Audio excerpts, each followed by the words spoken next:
Parte la quinta dopo la piacevolissima presentazione dei libri di Lucio Dalla Costa. Sono 10 cavalli anziani. Al via. Veloce Brigidella attaccata al largo da Sharif Dei Rum. Sharif che passa. Si imbocca la prima curva. Sharif al comando, in seconda posizione Brigidella. All'esterno è Argo Spritz. Poi lungo lo steccato cerca di filtrare Capuzzi in quarta posizione. 14,6 per i primi 200 metri di Sharif Dei Rum, che ha preso la testa, sposta Argo Spritz che si era sistemato per un attimo in scia, ottiene il via libera da Sharif Dei Rum, passa a 29,5 per i primi 400 metri. In seconda posizione ora Sharif Dei Rum, in terza Brigidella, mentre di fuori c'è Colorado Spring.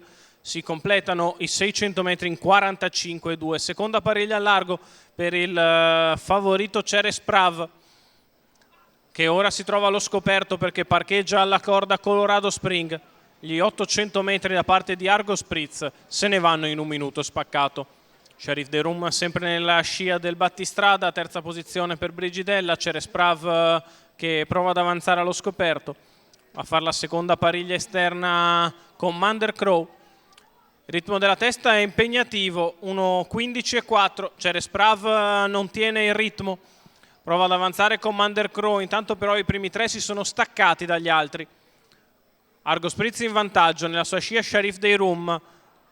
Brigidella che è richiesta e stenta anche lei a tenere il ritmo dei primi due. Argo Spritz che sta mettendoli tutti in fila. 14,8 per la retta di là, solo Sharif Dei Rum sulle tracce del battistrada, poi Commander Crow che sposta su Brigidella, la retta d'arrivo per Argo Spritz che vi entra in vantaggio. Sharif che prova ad andare di dentro, ma Argo Spritz ha ampio margine. Argo Spritz che vince come vuole nei confronti della lotta per il secondo. Sharif Dei Rum si difende da Commander Crow. 31 a chiudere.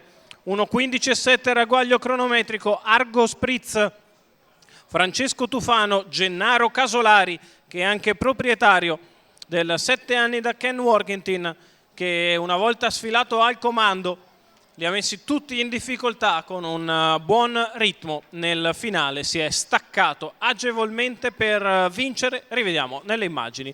Facile assunto in solitaria per Argo Spritz. Francesco Tufano, Gennaro Casolari.